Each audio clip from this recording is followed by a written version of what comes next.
Next we have Bruce Schenk, who's come to us from Ontario, Ministry of Corrections.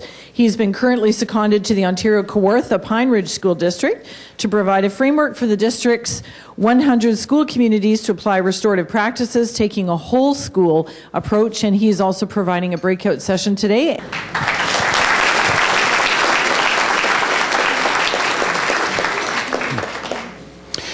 It's truly an honor for me to be here as well and to be able to share with you in this really impressive conference. I must say, I think in Ontario we're behind you in the sense of I'm very taken by the grassroots nature of restorative practices and your approaches, because I think that's really critical to the heart of restorative justice. And I think we've got some way to go in terms of trying to pull something together like this. That being said, I'm here to share with you today something that I think is very exciting, and I'm very honored also to be a part of, working with schools.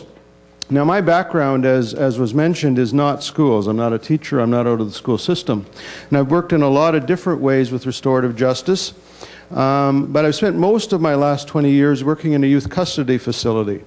And I learned very early on in that experience that kids don't change until they begin to understand the impact of their actions on others. And I think that's a truism of all of us as human beings. And so restorative justice obviously does that.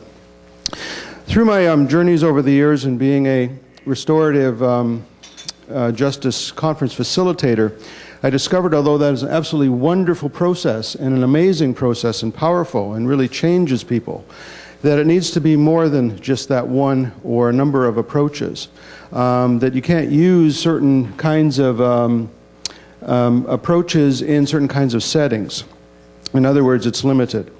And so a number of years ago, I connected with a man that I think all of us are probably familiar with, and that's Terry O'Connell, the now retired police officer from New South Wales. And he, in working with some others, created what's known as a restorative practice framework, which is an overall way of looking at our life together in community. And that's what we're doing in Kawartha Pine Ridge, is we're introducing that as a way of operating as schools. We have close to 100 schools, 17 high schools, about 9 intermediate schools we would call them, and the rest are elementary schools. And in order to become a restorative practice school, the process is fairly simple in the sense that what we're trying to do is to have people in those schools, staff at all levels, kids and parents, begin to think restoratively in how we deal with our life together.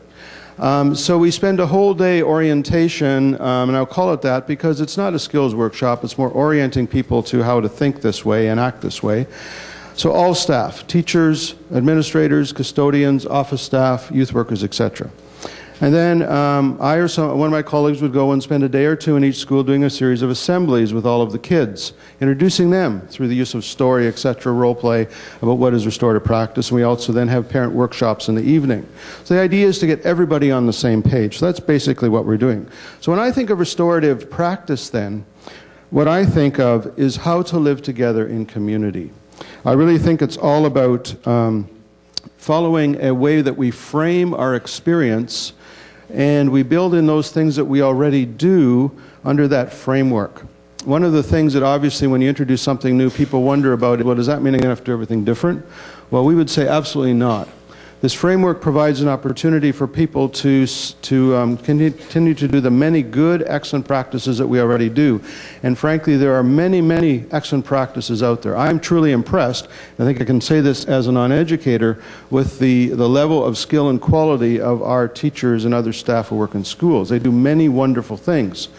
And so we want to say, how can you build on that and view things through a restorative lens, which really kind of is all about incorporating good practices that help build connections, as Brenda is saying, that help create a sense of community, of belonging.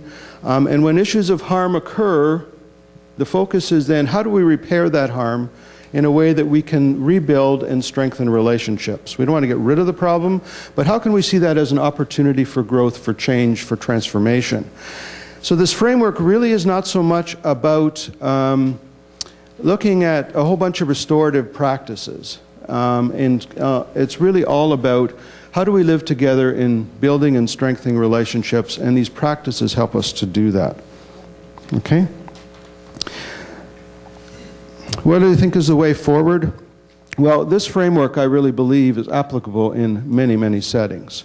In Brookside, my home facility, we are working towards trying to make that move towards becoming a restorative practice facility. The whole idea of relational custody, for example, really ties in well with that sense of trying to build and strengthen relationships among the people who live and work there. I think it's all about, instead of looking at things from that punitive lens when something goes wrong, how do we view life from that restorative lens? How do incidents of conflict be seen as that opportunity for building and strengthening community?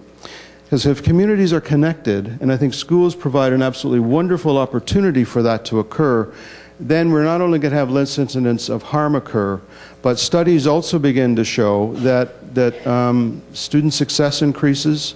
One of the things at Trent University, which is in the school district where I'm working, is studying is a connection between social-emotional learning and restorative practice. And we're also already beginning to see that that has impact on that. So I think this whole idea then of using restorative practice thinking as a way of building and creating and strengthening community is really what it's all about. It really is not a program, but it's a way of being, a way of acting, a way of thinking, a way of living in community. Thank you.